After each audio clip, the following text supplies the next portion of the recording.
Welcome to the Eagle Eye Podcast.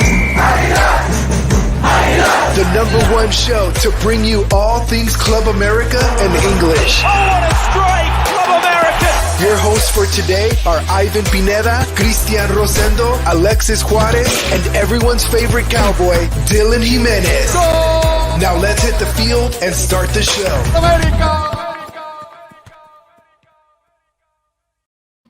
What is going on, ladies and gentlemen? Welcome back to another episode of the Eagle Eye Podcast. Today, we're here to talk all things Lady Aguilas. We're going to be recapping the 2-1 win against FC Juarez, and we're going to be previewing the upcoming match against Mazatlan, and probably a return of an old friend against Las Aguilas del America. But to help me out and talk even much more Lady Aguilas is none other than my co-host for tonight.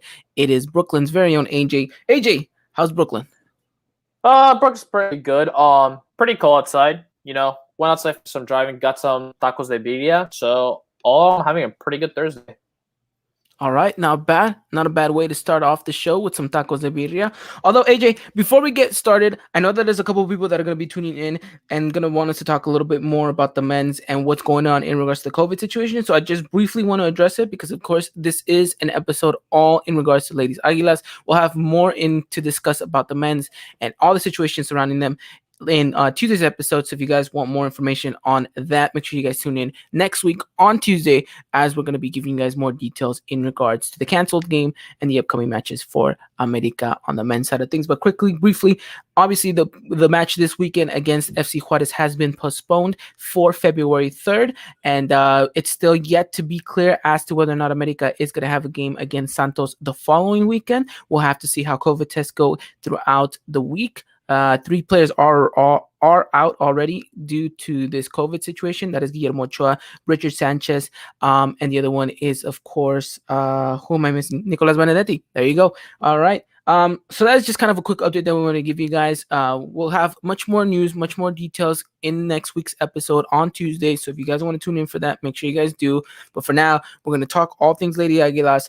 And AJ, what better way to start off than to talk about the game that was against FC Juarez, a game that we here thought that was going to be a much easier game than it actually panned out to be. America only walks away with 3 points after a 2-1 victory. A miraculous goal from Eva Gonzalez seals FC Juarez's fate in Coapa and make sure that we walk away with all 3 points. AJ, just give me a quick breakdown and a quick run through of what you were feeling throughout the game and after the game, because I want to make sure that overall the key word is going to be frustration. Yeah, no doubt about just seeing like the first half. I was just worried. It was 1-1 at halftime. We first scored in the 23rd minute thanks to an own goal from FC Juarez, which gave us the lead, which I thought we were going to score more. That wasn't really the case. 43rd minute, FC Juarez's Atsimba Casas just walked through America's defense, scored a goal. Acuna could have done a better job in trying to save it, so we ended up going 1-1 at the half. Then in the second half, it's just been really frustrating. America really seemed lost and unsure what to do until we made a substitution in the 68th minute mark where Gemio Munoz was taken out for Eva Gonzalez.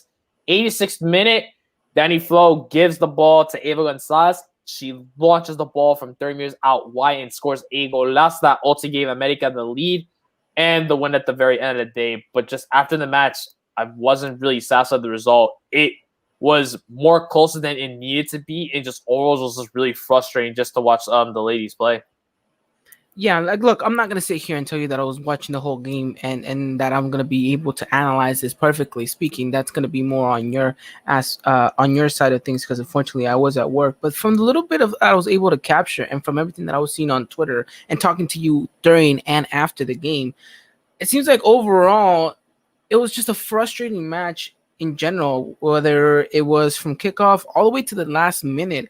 You mentioned it, AJ. The game was too close for anyone's liking, especially on America Feminine's side, that, again, at home against this side, if you put both squads on paper, America Feminine should be walking away with a 3-0 victory 9 times out of 10, right? Mm-hmm. And the fact that this wasn't the case, I think, is what's the most frustrating thing about it. And now we're on this kind of slump where it's 2 weeks in a row that the ladies have now underperformed for what we know that they're capable of. I mean, obviously there was a lot of rotations in this squad. Yet again, AJ, we had a new goalkeeper start, Natalie Acuna. Of course, unfortunately, Renata Maciarelli dislocated her shoulder during practice. No JD, which Collier hinted to afterwards, may still be injured. Questions surrounding her and what's going on in that aspect. But you had a change there. You had a change again in the midfield. The structure again up top with Danny now having a new partner. I don't know. What do you want to start off, AJ? Should we build from the back going up, or should we just start from the front and work our way back? I'd say we'd start from the front.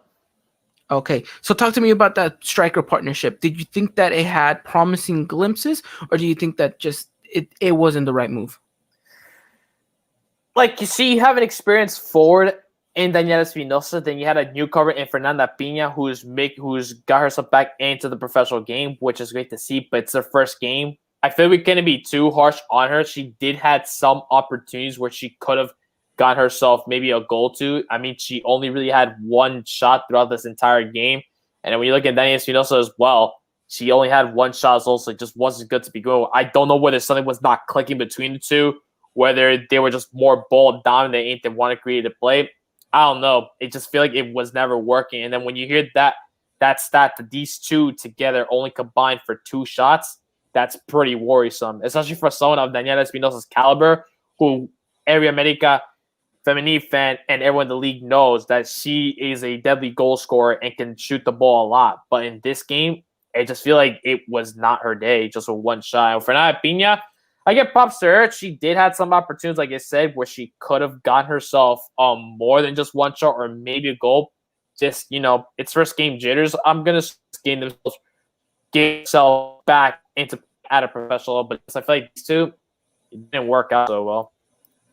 Yeah, no, I agree with you. I think it was a lot to bank on, and I get it. It's against FC Juarez. No discredit to them because they definitely put up a really good fight, and they showed us that they should definitely, be someone to be kind of keeping an eye out. But I don't know. You think that with the caliber of talent that these ladies have, that there's more than a capability of them to go out there and score some goals. Like you mentioned, AJ, and I think that was the most frustrating part about it. Before Eva's goal, and we were talking when we thought it was going to be a 1-1 result, before Eva's goal, we said the most frustrating thing about this is that we didn't even score our own goal. It was a kind of just mistake that happens at the back. An own goal, I mean, we take it, of course, but can we really build off of that? And no, I don't really think you can. I don't think that you just got lucky in that situation is what I'm trying to say. And the fact that you weren't able to create anything else before that Eva goal, that's the big worrisome sign. Yeah, no. We had so many corners into this game.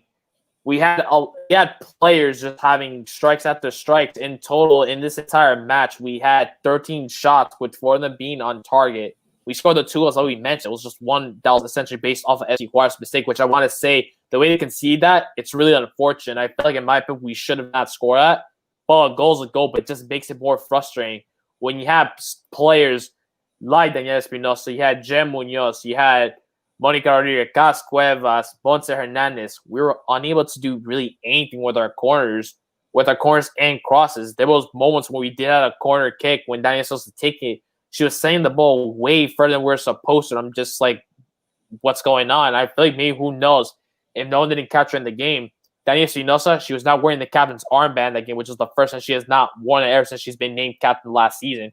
Ponce Hernandez had that instead, and I don't know whether that had an impact on her some, but it's just confusing, like how players that we had on paper, you're thinking we should be steamrolling FC Juarez. No discredit to them. They did a really good job in frustrating this America side, but you're thinking we should be able to nab 2 or 3 goals by half, and then maybe in the second, maybe get another goal. So it wasn't the case. It just seemed like we were lost throughout the entire time.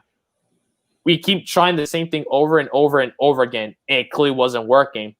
We had to change something, and we realized the corners aren't working.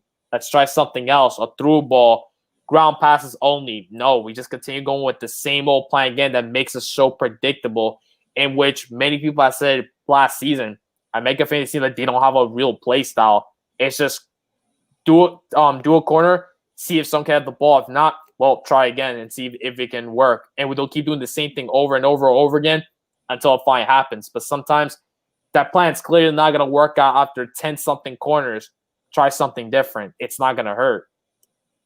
Yeah, no, I agree with you there. And we'll talk a little bit more about game plan and style and identity a little bit later on when we're getting closer to the end of this recap. But you mentioned the midfield. And on paper, this was a midfield that you said, wow, this has potential to be something special. This has potential to really, really have an impact. But I felt that no one really stepped up to the plate in this one. Not Monse, not Gas, like you mentioned. And I think that we'll have more to say on her in just a second. Jen just hasn't been the same Jen since injuries. And then this newcomer, who was playing on the right-hand side, AJ? It was Maya Pelayo. Yeah. I mean, again, it's a lot to ask for a newcomer, but again, didn't really fulfill the expectation that I think we all wanted to in this match. But, that's the most worrisome thing about this, AJ. And then a lot of people are maybe throwing the a little bit of a conspiracy theory out there, or they're starting to think that maybe these girls aren't 100% focused on their job, which is going out there and playing soccer. I think the TUDN people mentioned it and said that some people were kind of criticizing these ladies that there's too much TikToks going on rather than enough football being displayed out on the pitch. I think those people are wrong, AJ. I think that those people maybe are jumping to conclusions, because I don't think that these ladies don't understand what they're doing. It's not like they don't go out there and actually try. This is their job. This is literally their paycheck. So I'm sure that they want to get paid. So I have no doubt that these ladies care about the institution, that they care about where they're at. And I think what they do outside of the club is on them. There's a thing called balance. I think most of these ladies handle it very well. You balance your work life, you balance your outside life, right? If they're doing TikToks outside of work, that's fine, because they probably just ended up running 4 miles at practice and doing all these drills and all that stuff. So I don't really think that those criticisms are doing any justice. I think the real kind of reason as why we don't see these ladies fulfill maybe the potential that we know that they have is due to the play style. And this midfield is a perfect example, AJ, of what I'm trying to convey. Yeah, no. When you go out there, I'm sorry to cut you off. When we see these ladies go out there, they look lost. They look like they don't have a sense of, what am I playing for? Like, I understand this is my position and I understand my role. I just don't understand exactly what I'm doing here.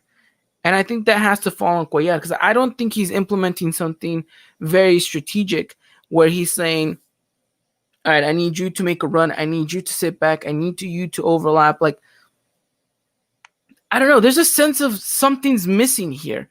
And I really do think Cuellar is at the helm of it all. Yeah, no. Just watching this team constantly play as years go on, there's numerous games where we're just like, we definitely should be winning this, but something's missing there. Something's wrong. No one's really doing the job they're supposed to be doing. Yes, you're in the position. You're playing the full 90 minutes, whatever minutes you can get. But it just feels like, maybe they're not 100%. Maybe there's something really going on, go up, but maybe behind cameras, it's not like all rainbows and sunshine and what it seems like compared to the videos when everyone's having a good time at training. Maybe some players do have issues with the coach himself. I say with Leo Cuellar. Yes, he's a very experienced coach. Say what is the best out, but maybe it's that time where it's like, it's time for a change. You see Cuellar constantly make changes with this lineup that makes America fans question so much, what are we really trying to do here? Why? A change that I could go, I'll be down at this point. Take Cuellar out. It's done. It's time to change the system. Find someone that's a completely different place. Because I feel like with Cuellar, when you look at him on pit, I feel like he just seems so relaxed, and that just seemed like nothing's wrong. And every fan, there's something wrong. You cannot tell me that with a result like this, it's 3 points. Yes, I get it. But if it's against a side where you feel like you should completely be dominating, it's going to get fans upset. It doesn't even help even more where every time we have a press conference or anything like that, you always see comments just saying fuera Cuellar. And that's never a good thing because I feel like at this point, American fans, they're fed up with it. And then when you're not having a play style to implement that, I feel you can have great players, but if that manager's not telling them what to do exactly, the players can do their own thing, but they're not know exactly what's the right thing to do, if you get what I mean. Like, think of it as if like you're doing your own thing, but that's not what the players want you to do. They want you to set a play up for the other players, not just for yourself. They can get angry at them, and at that point, there can be some kind of miscommunication in the field where players are going to start getting angry at one another, maybe battle heads between against each other, and that's not good. But I feel like whatever Cuellar is doing, I'm not liking anymore. Like that match against Atlas, it was frustrating. This game makes it more frustrating. It makes it to the point where I think American fans are just starting to worry, what are we going to do here? Like, what's the plan? Do we really need to wipe the entire squad? Which I really think we don't. We even Cuellar said last season in a conference, our starting 11 is completely fine. We don't need to make that many changes. But then I'm seeing changes left and right where players are playing different position. It's the same old story, like here we go again. He says one thing, but doesn't fulfill the promise exactly. And it's really frustrating. Like, every player is trying to do the very best, but I feel like there was no game plan ever implemented from the get-go, which is why it took so long for us to get a goal. The first goal, like I said, it was an own goal. It felt like we didn't really do much there. We were going to create a play. Just FC Juarez play had some miscommunication, unfortunately, went in. It then took a substitute, not even a four or anything like that was on the pitch to score the goal for us to ultimately give us the win. That's a sigh of relief, but that's a sigh of relief where it's like that was really worrisome. It doesn't have to come up to the player who is from the bench to try to fulfill that job and get you the victory. It's just frustrating where it's like then just go with this player from the get-go because there's some players I'm looking at the starting line. I feel like you should just put them in for someone else who has the experience or has time. Like some of the inexperienced players, like some of them will come off the bench, do that. It's their first time in the league. You don't need to start them immediately. There's a lot of pressure for them from the get-go and just to fulfill from the start. It's just I don't understand. It's really frustrating. Like every single game, it gets more and more frustrating. I'm really hoping that's not the case. We're at the part of the season where I feel like it shouldn't be that difficult to grab 3 points left and right. There'll be points we're playing against like a Pumas, Rayadas, Chivas. Those will be the example. I feel like if we're struggling this early on, it might spell disaster towards the very end, which I'm really hoping that's the case. But it's just I don't know what's really going on with this team. And I think you're alluding to it. I think it's the perfect time if we are going to make a managerial change that this is the moment to do so. It's early on in the season that if a new manager comes in, that there's plenty of time and there's plenty of leeway in regards to the games coming up at hand, that they're going to be able to find a way to implement their style or their play and all that stuff. So I do think that, I mean, we're not saying that Cuellar is all automatically going to get fired right away. I think that the club still wants him there for some reason. I don't know. But again, I do think that he is definitely on the hot seat in this one, AJ. And I just want to read off a comment right here from Jerry Sanchez. Mayra is a baller, but she's going to take some time to get adjusted to this squad. I played with her and her sister in the America youth team in Santa Ana, California, over 10 years ago. Shout out to Jerry. Shout out to Santa Ana because yes, they do have an affiliated youth team over there with Club America. I remember growing up, so I grew up a little bit in Anaheim. That was always the buzz, talking about going to America, going to that youth team. So shout out to Jerry for playing with them and for living a little bit of that America dream. But yeah, hopefully she does kind of accommodate to the league and to the squad very much fast because she does look like a very promising player. Back to what we were trying to say, AJ. There's a lot of stuff going wrong for America, but is there still a way for Cuellar to make things right? Or do you think that we're in this stage where we're like, we've been here, we've done that, and he's been at the helm for how long? It's time for a change.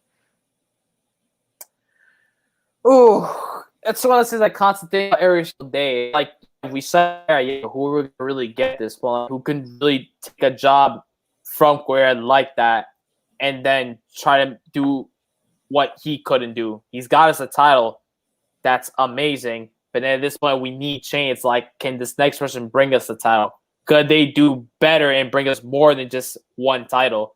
Because I feel like the thing is with Cuellar is we got mad the first time, when we got knocked out in the first round when the league first started and we're already asking for a change. We wait a couple seasons later, we want a tie, and one's like, okay, we're sticking with them.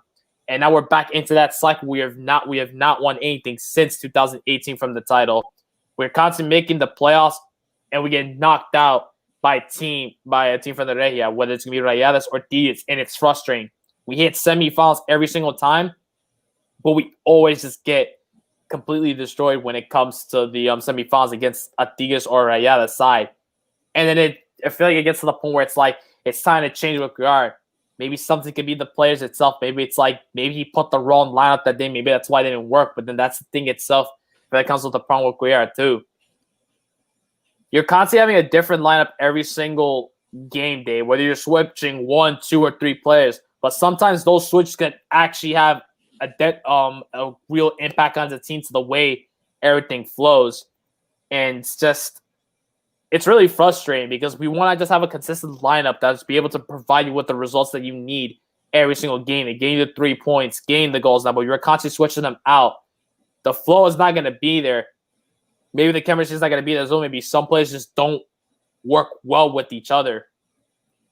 I don't know. I think it's an ongoing cycle where it's like we're happy that we finished top 4, we get into Liguilla, we get knocked down semifinals, and then we want to then put all the blame on which he does have some blame to put in there because some of his coaching decision is so questionable with this team, especially with the caliber of players that we have. But I think it's an ongoing side to the board. I feel like if he truly does mess up the season, it's time for him to go. Pack your bags. Thank you for everything. And we essentially start fresh with the new manager. But then it comes again. But who can take that helm from Cuellar? Yeah, and I mean, at this point, it'd just be speculation. And I think that, we're not really in the right place to say, okay, look, this person should come take over and this and that. But you're right. I think that things have to get better in order for America to progress. But the thing is, you just don't see any way of this team getting better. I mean, even with the addition of some of these injured players coming back in, do you really think it just automatically turns around and we're starting to win games left, right, and center? I don't think so. Because I think there's a playing style missing because you can put any player in those positions, but if they don't have a real sense of what they're playing at, then you're just really just saying, okay, I got you this far, you figure out the rest, And I don't think that's the way to go about it. And that's a frustrating aspect because you're essentially the man that have the tactics and game plans from the get-go. You're going to tell your players exactly what you need to do in order to secure the win and the 3 points at the very end of the day. But when it comes to the point that your manager even does not have an idea what they're doing, the players are going to be confused too, looking left and right at each other, like, all right, what are we going to do? Some might shout, it's like, I don't know. Or others like, we could try this, but if it doesn't work, it's unsure. This game against FC Juarez, we were dominant throughout the entire game when it came to stats. We had players like Maya Pelayo in her very first game. She had five shots, and one technically it was the own goal. It could have been essentially her very first goal of the league too. She showed really good things. Then you had a defender like Janae Farias who was having 2 shots as well. She was having a go at it whenever she had the opportunity with the ball. Monica Rodriguez, Montse Hernandez, players like that too. But then it's like when you then look up front in this case, you had like Dani Espinosa and Fernanda Pina. When you only combine with 2 shots on target, that's kind of scary. And I feel at some point, some of these shots, it's just to see if that ball can go in. And I feel like maybe some frustration was getting into them because FC Juarez, I feel like they were playing mind games with them. They were frustrating them to know tomorrow, and America just looked completely confused. The internet commentators are even just saying this team looks completely lost in the second half. And they even mentioned, which really worried me, like players like Gas Cuevas and Dani Espinosa, they were nowhere to be seen in that entire game. Gas Cuevas did not have a single shot. If any, the only real thing to point out is just her passing percent, which is 92%. That's great, but when it's not coming to contribute anything to like an assist or a play or a shot on target, that's kind of worrisome, especially with Dani Espinosa. See how she only had 1 shot this entire match. And then to add along that she lost the captain's armband. maybe that could have played. That could have had a fact in the way that she played in this game. Maybe she got completely frustrated that she just lost that captain's armband to another teammate of her own. And it's just confused to see when you're seeing other players, they're just simply doing a better job than what the star player is in the team. But at the same time, I feel it's because we had no play style. So everyone, they had a ball and they had an open shot, take and see what can happen. Because at this point, they don't know what was going to work until they had that magical opportunity in the game to say, this is it, we can score, and then it happens. It's a sigh of relief, but at the same time, it cannot be constantly happening over and over and over again after each jornada because it makes America fans even more worried. Even against opponents where you feel like we should be winning, you get fans worried. It's like, can we actually secure the win, though? Can we score more than 3 goals against these teams or 2 goals, or is it just simply going to be 1 goal and then we do nothing else for the rest of the game? That is the frustrating part about it. You just don't know what we're going to get from this team. And look, I'm not to say that we aren't maybe blowing this out of proportion. It is the first opening 2 games of the season. We are conscious of that. But I think that all of these things that we're talking about have been maybe spilled over from last season as well. So it's not to say that we're just talking and maybe we're a little bit hesitant to press that panic button.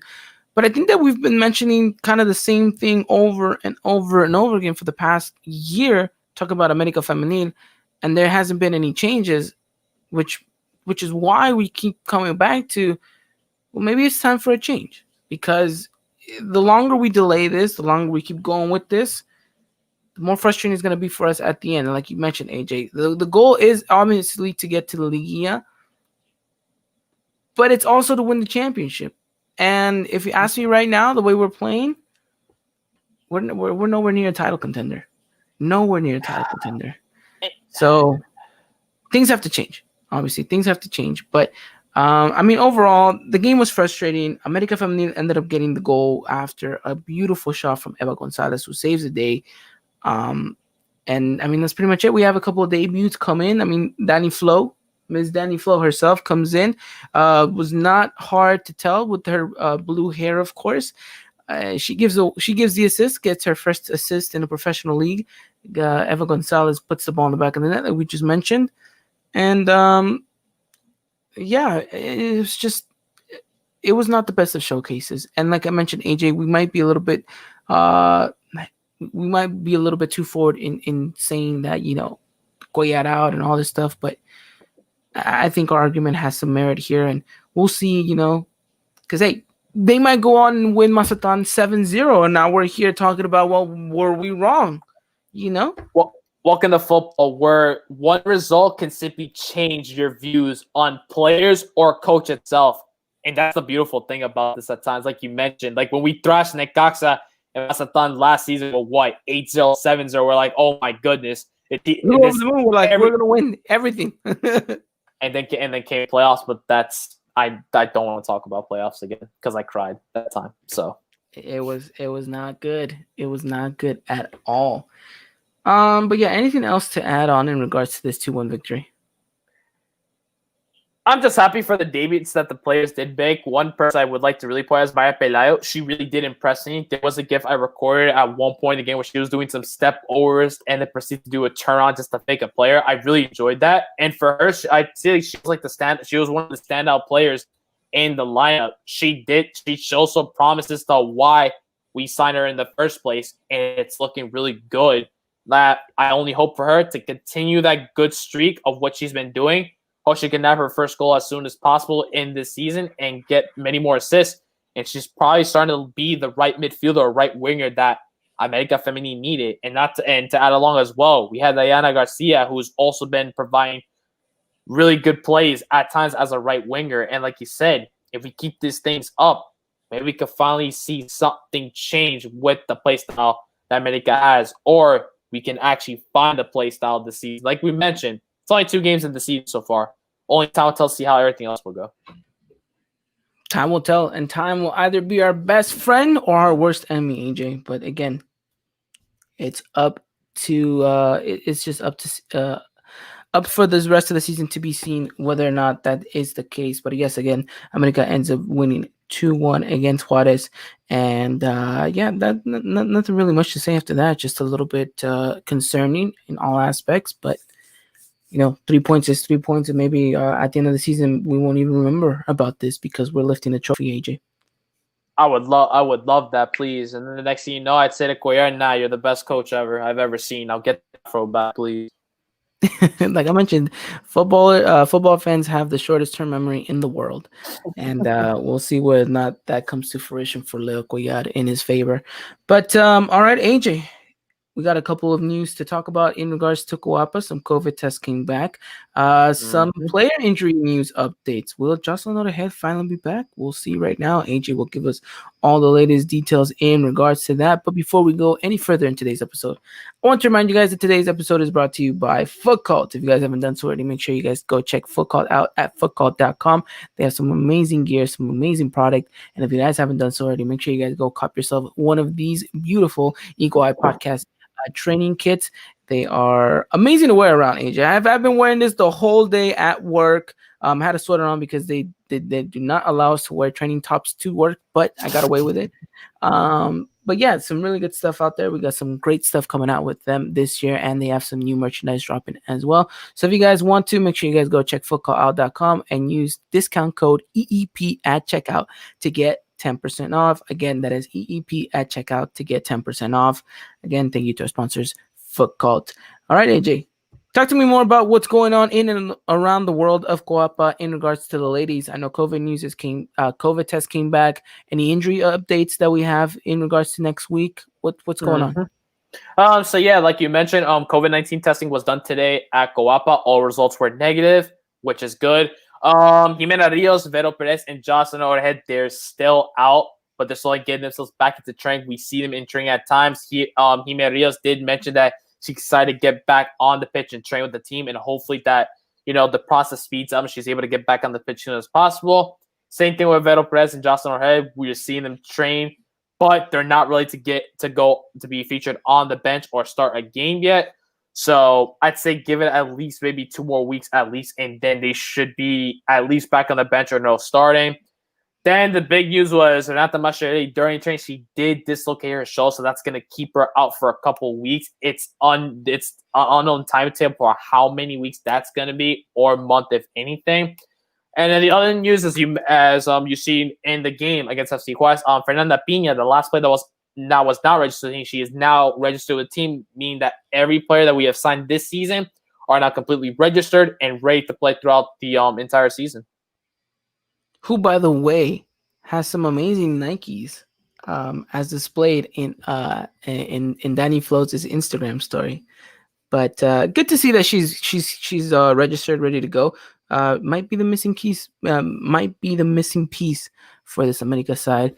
Unfortunate that the team just keeps losing players left, right, and center. Sometimes, we thought that okay, we can bear with these injuries, and then Renata Mascherelli gets hurt, and then you're like, okay, well, at least we have a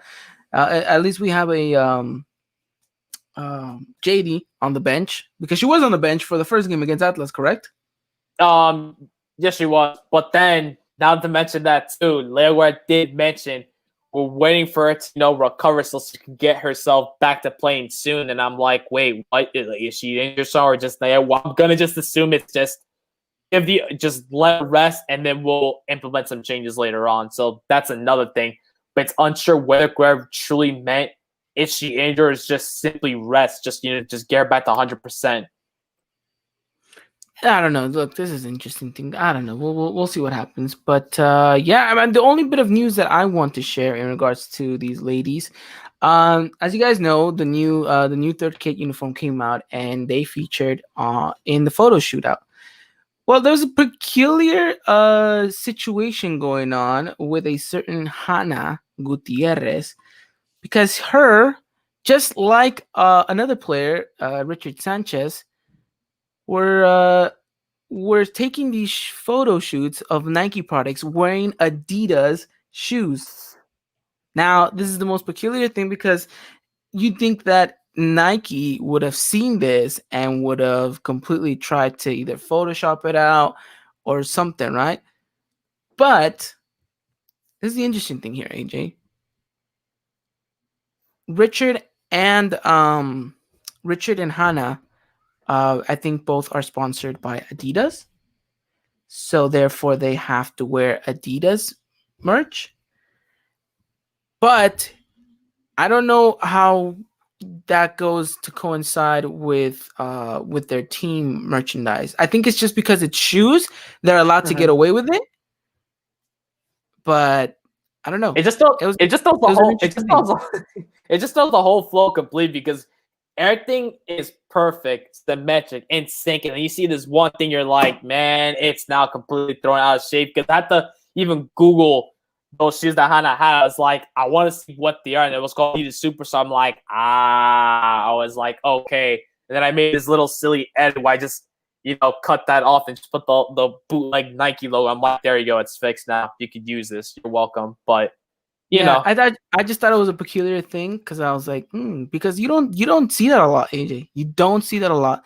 I mean, obviously you see a lot of footballers that maybe are represented by different brands still having to take photos with new kit releases.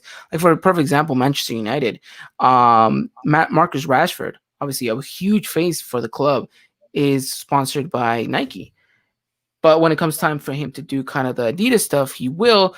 But they're smart about how they take their pictures, AJ. They don't focus on his shoes. They focus on just kind of the torso up or maybe just like on the knees up. So I'm very curious as to why America Nike and Nike weren't able to maybe hide a little bit of a blunder. But again, that's neither near here or there, but just thought it was a little peculiar thing to talk about in regards to this week for our ladies. All right, AJ, I think that pretty much wraps up all the news in and around Coapa, correct? Yes, that is everything at Coapa. Okay, well then, let's see. We have a little bit of another comment here by Jerry saying, didn't Mario Götze do something similar in his Bayern presentation? He was wearing a Nike t-shirt while Bayern were sponsored by Adidas. I think so. We'd have to find the pictures of it, but yes, I do think Mario Götze had something like that, which is a peculiar thing with art, with athletes and stuff like that. I remember when Oriol Peralta was in America, there was a time where they went down to the Lakers game, and they and and they told Peralta, hey, I just need you to throw on this quick sweater really quickly and just take a picture for our Instagram stuff. And he's like, no, I can't do it. I have to be wearing Pumas at all time whenever I'm not at training or playing for the club. And so sometimes there's strict contracts like that, AJ. So no, I just found that picture of Mario Götze, and turns out he actually did get sued as well. That they were fined actually by that. So yeah, no, there was a picture. Just found it. Well, there you go. Hopefully Hannah didn't end up getting a fine either. So hopefully she escaped that one.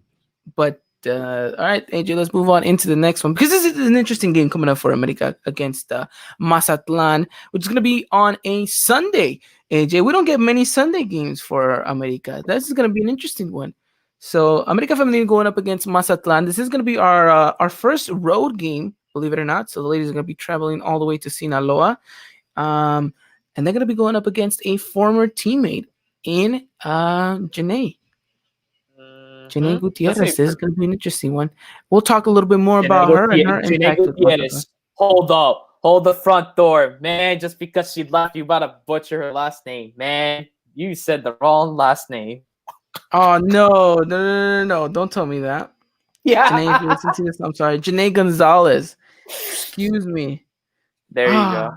It's been a long day, AJ. It's been a long day. I'm sorry, Janae, that I have completely butchered your last name. Please do not hold that against me. But where was I going with this? Yes, it will be interesting. We'll talk a little bit more about her and her impact and what maybe she can bring to the table against America. But let's talk about this team first, AJ. What could we potentially see on Sunday, which is going to be an early matchup for us? It's going to be 8 a.m. Pacific time, 10 a.m. Central, and 11 a.m. Eastern time. What can we see? What can we expect from this Collar side? Talk to me a little bit more about the potential lineup that you have going on, and more or less, how are we going to play against them? All right. So, expected lineup, I'm gonna have Natalia Cunha as the starting goalkeeper. Left back's gonna be Hannah Gutierrez. Our two center backs are going to be consistent of Selena Valera and Janely Farias. Right backs are going to be Monica Rodriguez. Then in midfield, we're having Montse Hernandez on the left. We're going to have Jem Munoz and Eva Gonzalez in the center midfielder positions. Mara Pelayo as our right mid. And then our two forwards are going to be Daniela Espinosa and Dani Flores. Okay, Danny Flo getting the start. I like that. I really would like to see that.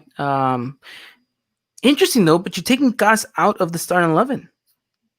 She's just been having a really bad string of games, but it's been 2 so far. But the thing is, it feels like something's not clicking with us. I feel like maybe she needs some rest. She's been starting a lot of games. So I feel this is just a game where, take the back seats a bit. It's fine. If at some point we need to sub her in, we go for it. But for now, I feel like it's just better just to give her some rest, relax. I feel we're only into the 30th of the season so far. If a rest is needed for a player where they're out of sync, do it. It won't hurt the team that much. That's true. Let's see if that little bit of a rest, maybe sparks a little bit more life into her football. But I want to talk a little bit about Natalia Acuna. She's had some decent showcasing. I don't think she had the best game against Juarez. She looked nervous at times, AJ, making a couple of mistakes here and there that could have cost us a goal. Your thoughts on Natalia Acuna and why you have her starting? I just have her starting just as well because Leonardo Correa just said that he's waiting for JD Gutierrez to just completely recover. So I feel like Natalia Acuna is going to get some games until JD does come back, especially from the Renata Mascherelli situation where she's injured. I feel as well Acuna showed some problems. When she was at Querétaro, she made some incredible saves and kept her team at times at a scoreline where it wasn't a complete goleada. And there's times where she did keep games impact where the point where she's allowed to get her teams to win. So I'd see why he has just in this goalkeeper. It's the same time. You're the third choice goalkeeper. We had JD's, who was our first choice goalie. Mascherelli was our second, and Acuna was our third.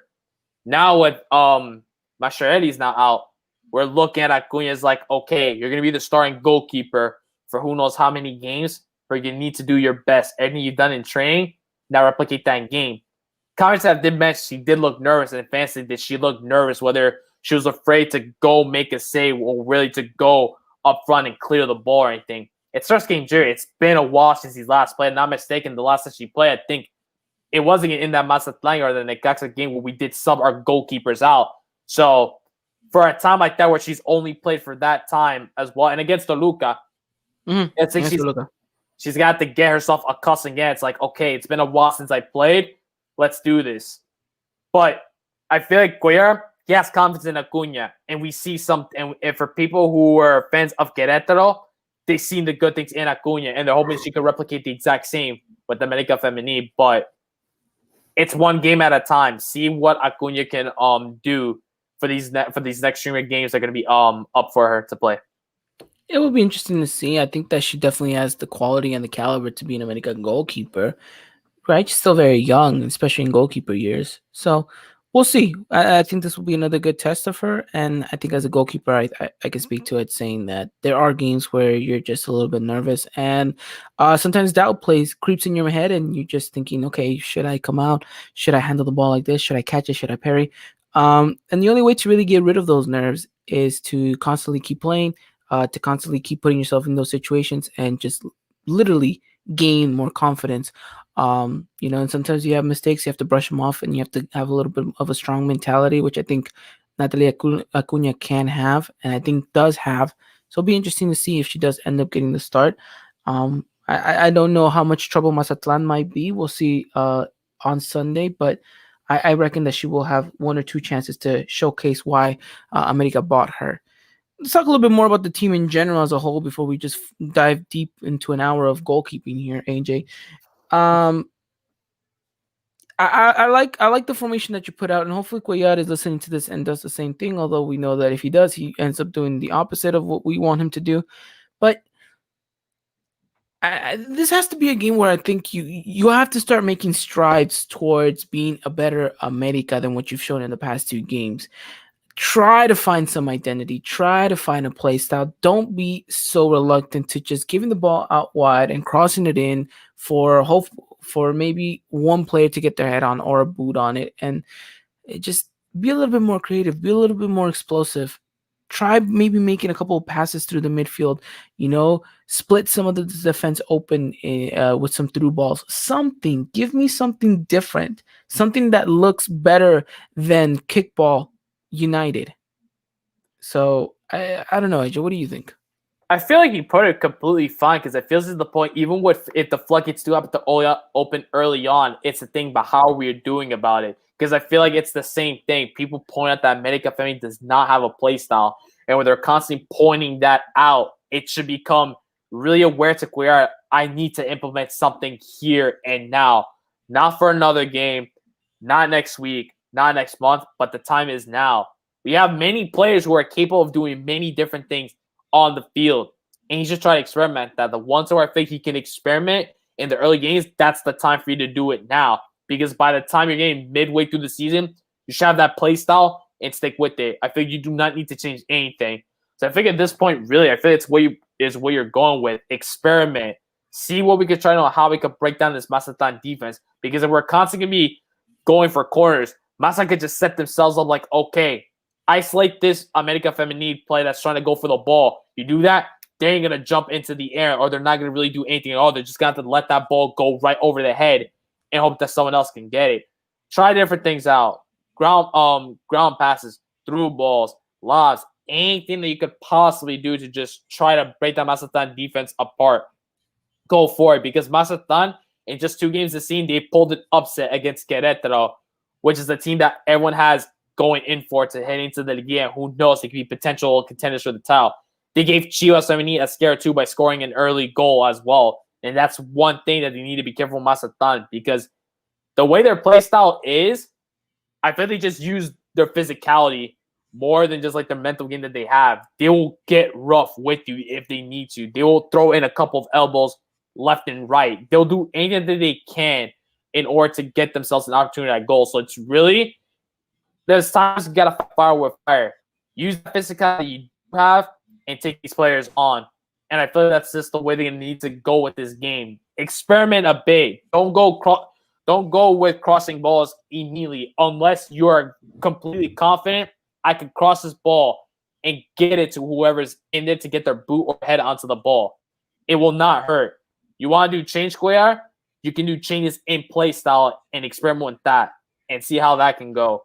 Once you find that play style in this game, stick with that.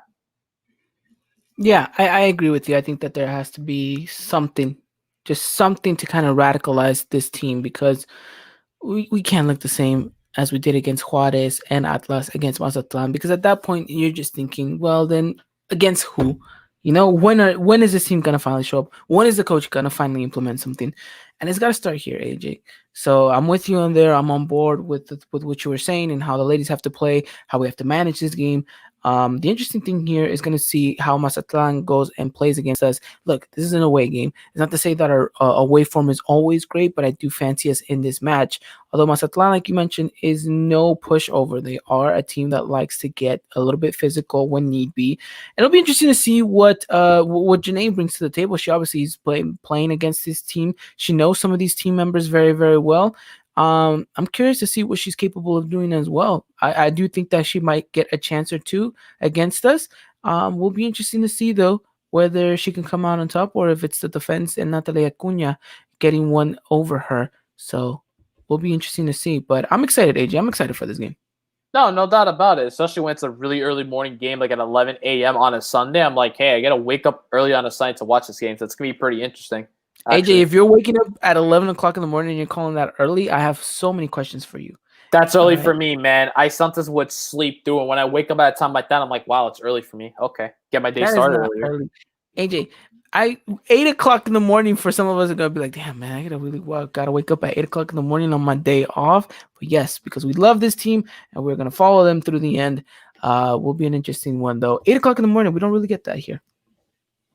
Well, for you, that is. So have fun with that. I mean, the earliest we were talking about other times, I remember waking up early for the Women's World Cup, watching matches like that. So there's that, like around 6, 7 a.m. So yeah, I couldn't do that. It's just too much. Who am I joking? If America had to play at that time, I'd definitely be up. But it's not good. It's not good for the bags under my eyes. It's terrible for the makeup department that gets mad at me because they have to work extra hard. It's terrible. Um, but it will be an interesting one. But if you guys want, make sure you guys follow us over on Twitter and Instagram at Eagle Eye Podcast. AJ's gonna have you guys covered with all things in regards to this lady game, and don't forget to follow us on Facebook as well at Eagle Eye Podcast. Should be an interesting one, AJ, because let's be honest, we're not gonna watch the men's this weekend, so why not all of us just go and watch the ladies for this one? You know, it promises to be a pretty good game. If America can finally get that little espinita off their back and actually start showcasing, look, this is a team we ended up beating. I believe how much was it? 8-0? Yep, we beat them 8-0. So, is there a promise for that? I mean, I would hope so. I would love to see if we can get another 8-0 thrashing, especially at away. That'd be amazing. But if we can get some goals going and keep a clean sheet, I'm fine with that. Same here. Same here. Well, talking about scorelines now, talk to me a little bit more about your prediction. I'm gonna go with this game, 3-0 victory for America Femenina. This is the time where we could definitely get some goals going and get some of our confidence back. I like it. Who do you think scores? Who I got scoring? I'm gonna have Danny Flo scoring. I'm gonna have Danny Espinosa scoring goal, and I'm gonna have Eva Gonzalez scoring a goal as well. She's gonna be scoring a golazo in this match. I can feel it. Danny Flo, I like that. Did you see the Chilena she scored on her IG? Yes, I saw that. And I'm like, could you please replicate that in the game, please? You do that, I'll buy your jersey. Off the bat, we'll cop the jersey. Danny Flo, you score the Chilena. We are definitely gonna cop. All right. Well, I'm gonna go with a 2-1 victory. I do think that we still have a lot to work on. But look, a 2-1 victory wouldn't be bad, AJ, would it? No, it wouldn't be too bad. Like I said, a win's a win. But as long as that 2-1 victory was a well-earned 2-1 victory where we did not struggle as much and showcase really good attempts at goal, then I'm fine with the 2-1 victory. Yeah, same here. It should be an interesting one. Anything else to note, AJ, in this game? For TV, a link will be provided for this match because a reporter did say Juan Carlos Monroy said that this game would not be on TV in Mexico or in the States, so a link instead will be provided, which I'm pretty sure it's on Facebook, which is what Mazatlan did last time to air a game. So most likely a link will be sent out so everyone can watch it. Okay, interesting. A link. And AJ, we will provide that link as soon as we have it, correct? Yep, I already have the link available as well, so we could share with everyone as soon as possible. All right. Well, on our game day graphic, we will make sure to link the game to you guys so that way you guys have it available and ready to go. Pretty much that wraps up that preview, AJ. Anything else? I just really wanted to just mention for the Liga MX Femenil, for Santa Laguna's Femenil manager Martin Perez, he did sadly pass away this week, which was if not saying which was due to COVID, which was really sad because he was a manager that was, he was an up and coming manager for this team. He did coach in Fuerza Básicas for Santos Laguna for the sub 17 and sub 15. That when he got himself the job with Santos Laguna Femenil, they were showing some promise. He had a rough start in the COVID season, in the season that was canceled due to COVID. But then in last season as well, he was showing some promise to be a good manager for this team. So just rest in peace. It's just sad to just see a person like at such a young age, at only 57, to pass away due to complications like that. Yeah, and I think it just puts us back on earth and saying, look, that this is still going on. It's still a very serious situation. And look, all of us, I think at this point in the pandemic, know of someone who has unfortunately passed away. And it's a reminder that we need to stay safe. And it's a reminder to the league as well that, look, whilst this is a very good escape from the world and it's very good entertainment, it's great to have sports back. There's still precautions that we should really implement and take care of. These are people's lives that ultimately they are risking for us, and you just have to be aware of it and do your part to be safe and keep those around you safe. And hopefully, AJ, this pandemic is soon over with. Please, I really do. It's sad just to see people just going away left and right due to COVID-19, just with some people really not taking it serious. But things like that, it's a sign for people to really take all the necessary steps and precautions to stay safe during a pandemic like this. No, yeah, definitely. So everyone, please be safe out there. Wear your masks. It's really, really important. But AJ, I think that pretty much wraps up today's episode. We talked everything. We talked about how bad America was against FC Juarez. We talked about how Leo Cuellar may be on the hot seat, and we're going to be hashtag Leo Cuellar if America does not win against Mazatlan on Sunday after waking up 8 o'clock in the morning and wasting some of my beauty sleep on that. And we previewed as to how America needs to go out there and win, and if the floodgates open, continue to keep scoring. Yeah, I think that pretty much wraps it up for today's episode. Just want to give a shout out to Jerry Sanchez for the great comments and insights that he had. I also want to give a huge shout out to a Maria, who is the biggest Hana fan and also one of the biggest America Feminine fan out there as well. So shout out to you, Maria, and to every single one of you guys out there watching. Thank you so much to every single one of you guys out there, listening to us, whether it's on Spotify, Apple Podcasts, iHeartRadio, wherever it is that you may listen to us. Thank you so much. We appreciate it, and we do it for you guys to bring you guys hopefully the best America Feminine content in English out there. And with that said, make sure you guys follow us on Instagram, Twitter, and Facebook at Eagle Eye Podcast. We'll have you guys covered with everything. And everyone be safe, take care, wear a mask, and we'll see you guys again next week on Thursday to talk all things America Femenil. Until next time, take care, and as always, Arriba America. Good night. Ladies and gentlemen, this was another production of the Eagle Eye Podcast, the #1 source for all things Club America in English. Make sure to follow us on Twitter and Instagram at Eagle Eye Podcast and get all the latest news and coverage. And subscribe to our podcast wherever it is you may listen.